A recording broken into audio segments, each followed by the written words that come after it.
Hello friends, welcome back to my YouTube channel. हमारे YouTube channel में आप सभी लोगों का मोस्ट वेलकम है। दोस्तों, आज की वीडियो में आप लोग सीखेंगे अंग्रेजी बोलना कैसे सीखें, हाउ टू स्पीक इंग्लिश। अंग्रेजी बोलना कैसे सीखें, ये हमारे सामने एक प्रॉब्लम है। बहुत सारे हमारे ऐसे फ्रेंड्स हैं जो अंग्रेजी बोलते तो हैं मगर हिचकिचाते रहते हैं, उन्हें कॉन्फिडेंस नहीं होता कि जो हम बोल रहे हैं ये सही है या गलत है। और बहुत सारे स्टूडेंट ऐसे भी है जो सोचते हैं अंग्रेजी में क्या बोलें और कैसे बोलें, कहाँ से स्टार्ट करें।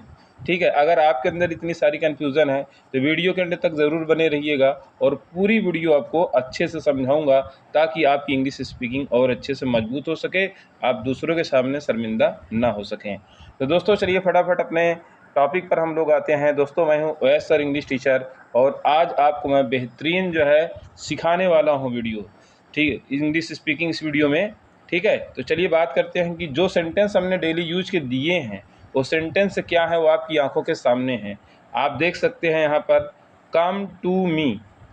ठीक है, get ready, don't hesitate, give me my chair, the tea is ready, I am fond of walking, he keeps on talking, you are my dear friend, I like you the.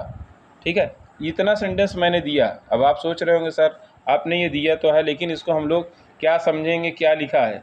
चलिए मैं आपको समझाता हूँ इसकी हिंदी क्या होगी।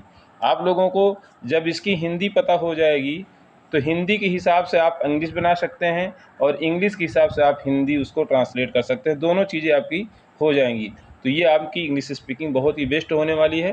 ठीक है, और चैनल पर अगर आप लोग पहली बार विजिट किए हैं तो ऐसी इंपॉर्टेंट जानकारी पाने के लिए चैनल को सब्सक्राइब ज़रूर कीजिएगा।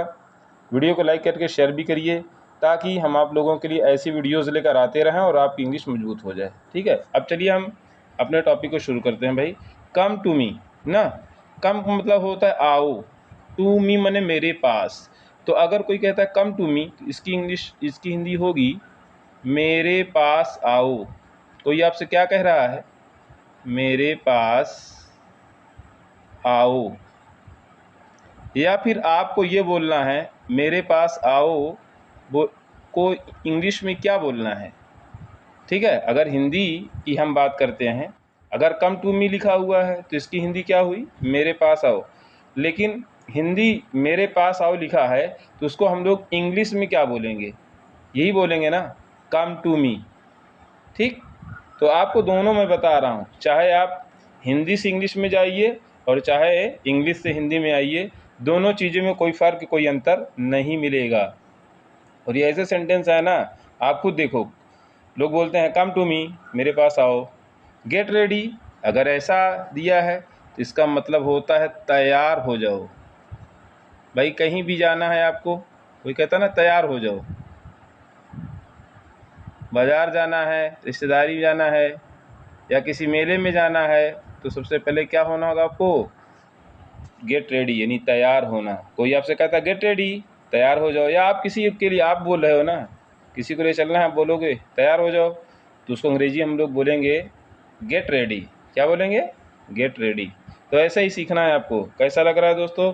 अगर वीडियो अच्छी लग रही हो तो चैनल को सब्सक्राइब जरूर कीजिएगा और एक प्यारा सा कमेंट अपना ज़रूर करिए ताकि हम आप लोगों को, देखिए इसका तो कोई चार्ज लिया नहीं जाता आपसे, बिल्कुल फ्री है, 1 रुपये भी चार्ज नहीं है इसका, 1 रुपये भी।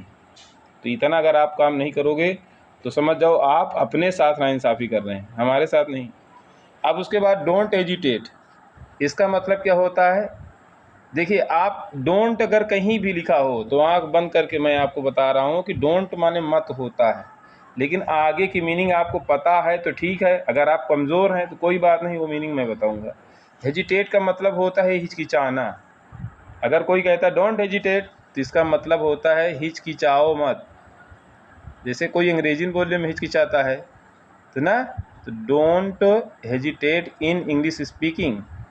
ठीक है, सेंटेंस छोटे छोटे से बड़ा सेंटेंस सिखा दूंगा आपको, कैसे फटाफट आप बोलने लगोगे ये आपको पता ही नहीं चलेगा। बस खाली आपको जो मैं कहूँ उतना काम करना है, प्रैक्टिस करना है डेली। डेली आप बोलिए 5 मिनट 10 मिनट, बस, ज़्यादा नहीं। ये नहीं है कि मैं आपको 1 घंटा आधा घंटा रटवाऊँगा, बस 5 मिनट 10 मिनट समय दीजिए, मगर डेली। किसी भी दिन एब्सेंट नहीं होना चाहिए। रेयर केस अगर किसी दिन एब्सेंट हो गया तो से दूसरे दिन जो है 2 बार उसको दोहराना होगा। ठीक, हिचकिचाओ मत, हिचकिचाओ, हिचकी की चाओ, सॉरी थोड़ा सा ये गलत हो रहा है हिंदी इसकी, ना, बढ़िया से लिख देता हूँ ताकि आप लोग अच्छे समझो। ठीक, तो चलिए, हाँ, इसका मतलब होता है हिचकिचाओ मत, हिचकिचाओ। ठीक है, हिचकिचाओ मत। मत की अंग्रेजी हम लोग बाद में लिखते हैं। अच्छा, अब चाहे तो हम पहले ही लिख सकते हैं, ऐसी बात नहीं है, लेकिन हम हिंदी वाक्य बना रहे हैं तो हिंदी वाक्य अंग्रेजी का क्या होता है, आगे आता है तो उसका बाद में आता है, ऐसा भी होता है। अच्छा, मत हिचकिचाओ या हिचकिचाओ मत, ये ज़्यादा वाक्य सही है। फिर कोई कहता है give me my chair. Give me माने मुझे दो, माई चेयर माने मेरी कुर्सी। मुझे मेरी मुझे मेरी कुर्सी दो। भाई कोई मांग रहा है गिव मी माई चेयर, मुझे मेरी कुर्सी दो। ठीक, फिर उसके बाद में अगला है द टी इज़ रेडी। बहुत ही सिंपल सेंटेंस है। लोग कहते हैं ना चाय तैयार है, चाय P low. The T is ready, चाय तैयार है। चाय क्या है, रेडी मतलब तैयार। देखिए यहाँ पर एक बार रेडी और आया है ना, गेट रेडी, तैयार हो जाओ। तो मीनिंग कभी चेंज नहीं होती, मीनिंग नेवर चेंज।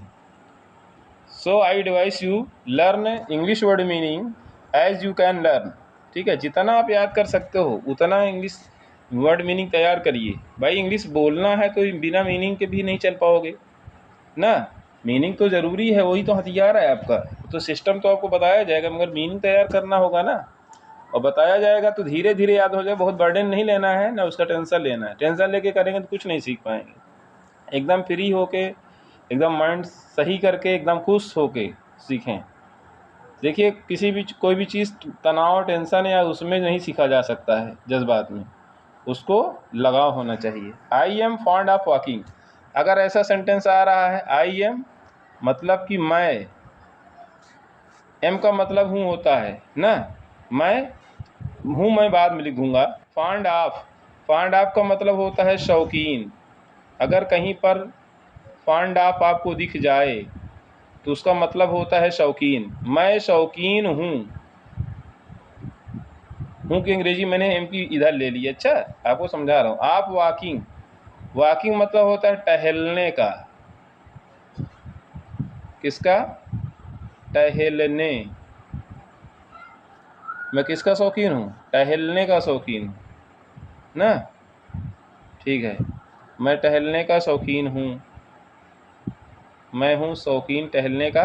वाक्य अगर सीधा करें तो हो जाएगा मैं टहलने का शौकीन हूँ। फिर आप और किस चीज़ के शौकीन हैं, ये सेंटेंस आप खुद बना सकते हो। आई एम फॉन्ड ऑफ ना ईटिंग, मैं खाने का शौकीन हूँ ना। ये वॉकिंग टहलने का है। और किस चीज़ के लिए आप शौकीन हैं, आप तैरने के लिए शौकीन हैं। आई am fond of swimming. Sentence तो एक देखिए, सेंटेंस क्या है ना, कोई भी टीचर आपको एक रास्ता बताएगा, चलना आपको है। अगर आप अपना दिमाग दौड़ाएंगे ना, बहुत जल्दी सीख पाएंगे, और नहीं दौड़ाएंगे तो कम से कम जितना दिया उतना तो ज़रूर सीख पाएंगे ना। He keeps on talking. He मतलब वह हो गया, कीप्स ऑन मतलब रहता है, टॉकिंग माने बात, वह बात करता रहता है। अगर हमको बोलना है वो बात करता रहता है तो अंग्रेजी में बोलना है ही कीप्स ऑन टॉकिंग, करता रहता है। ठीक, ये आपको बता दिया गया। फिर उसके बाद क्या कह रहा है, you are my dear friend. बहुत ही छोटा और प्यारा सेंटेंस। तुम मेरे प्यारे दोस्त हो। डियर माने प्यारा या प्रिय। तुम मेरे प्यारे दोस्त हो या मित्र हो। ठीक, कैसा लग रहा है, अच्छा लग रहा है ना। दोस्त तो हो, सॉरी हूँ नहीं हो, ठीक, नीचे नहीं रहेगा। आई लाइक यू, मैं आपको पसंद करता हूँ या करती हूँ। मैं आपको पसंद करता हूँ, आई लाइक यू। अच्छा, अगर मान लीजिए आप कोई चीज़ पसंद कर रहे हैं तो मैं आपको, आई लाइक यू, मैं आपको पसंद करता हूँ। आई लाइक यू की अंग्रेजी हिंदी जो होगी वो मैंने बता दी, उस अंग्रेजी की हिंदी हमने आपको बताया। और वहाँ पे मैंने दाद दिखाया था, the day is too hot, दिन बहुत गर्म है। भाई गर्मी का मौसम चल ही रहा है ना, किसी दिन ज़्यादा गर्म है या किसी दिन मौसम थोड़ा ठंडा भी हो रहा है। तो दिन बहुत गर्म है। ठीक, जब दिन गर्म है तो मुझे क्या चाहिए, आई नीड फैन, मुझे पंखे की ज़रूरत है। किसकी ज़रूरत है? पंखे की। नीड मतलब आवश्यकता या ज़रूरत, ठीक है। पंखे की ज़रूरत है। फिर कह रहा I never go in canal, मैं कभी नहर में नहीं जाता। मैं कभी, कैनाल मीन्स नहर होता, अच्छा, नेवर माने कभी नहीं। मैं कभी नहर, नहर बहुत सारे बच्चे नहर में नहाने जाते हैं ना, नहर में नहाने, मतलब नहाने नहीं लिखा, I never go in canal, मैं कभी नहर में नहीं जाता हूँ। भाई नहर जाने का मतलब क्या हुआ? नहर में, इसको खाली निकाल दूँ बस, नहीं जाता हूँ। तो फिर क्या करता हूँ मैं? आई बात ओनली इन हूँ, मैं केवल घर में नहाता हूँ। सही बात है, मैं केवल घर में नहाता हूँ। इसी तरह से अंग्रेजी आपको बोलना है और हिंदी उसकी निकालना है। अच्छा, my friends go swimming pool, मेरे दोस्त स्विमिंग पूल जाते हैं। मेरे जो दोस्त हैं वो कहाँ जाते हैं? Swimming pool. मेरे दोस्त स्विमिंग पूल। अगर हम इसकी हिंदी निकालने की बात करें तो इसकी हिंदी होती है तरण ताल। तो मुझे लगता है उस हिंदी से ज़्यादा तो ये अंग्रेजी आदमी समझ जाएगा ना, तरण ताल शुद्ध हिंदी। ठीक, इसका मतलब कि नहाने वाला ताल, स्विमिंग पूल जाते हैं। एवरीडे मतलब कि रोज आना, मतलब रोज आना जाते हैं मेरे मित्र। कहाँ जाते हैं? Swimming pool. इन समर, गर्मी में, अगर गर्मी आ गई तो गर्मी में इनके मित्र जो है स्विमिंग पूल जाते हैं। The weather is good nowadays, ठीक है। वेदर मतलब होता है मौसम, मौसम इज़ गुड मैंने अच्छा, नाउ डेज मैंने आजकल, आजकल अच्छा है, आजकल, सही है ना, मौसम आजकल अच्छा है। नाउ डेज मैंने आजकल होता, अच्छा। आई लाइक इट, मैं इसे पसंद करता हूँ। मतलब अगर ऐसा मौसम है तो मैं ऐसे मौसम को क्या करता हूँ? पसंद करता हूँ। दोस्तों ये ऐसा सेंटेंस हमने दिया है आपके इस वीडियो में, वाकई आपको लगेगा कि नहीं यार सर ने मेहनत की और अच्छा सेंटेंस दिया, ताकि हम लोग इसको लर्न करके, सीख करके अपनी अंग्रेजी को एक नई मोड़ दे सकते हैं।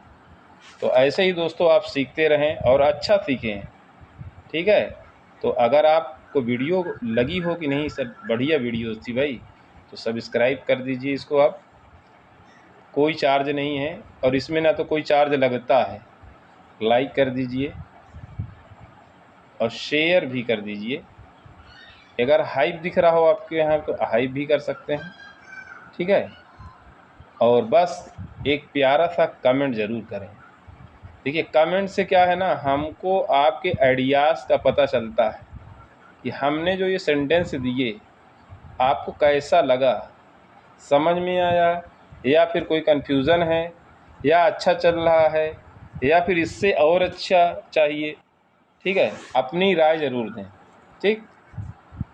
और भाई आग बोलोगे नहीं तो हम क्या जानेंगे, हो सकता है आपके मन का चल रहा है तो बड़ी अच्छी बात है, और नहीं चल रहा है तो आपके मन के अकॉर्डिंग बनाया जाए, ताकि आप लोग प्रोग्रेस करो, अच्छे से सीखो और सोचोगे कि हाँ यार सर ने सिखाया, अच्छा सिखाया, समझ में आया। तो बस आज की वीडियो यहीं तक दोस्तों, मिलता हूँ नेक्स्ट वीडियो में।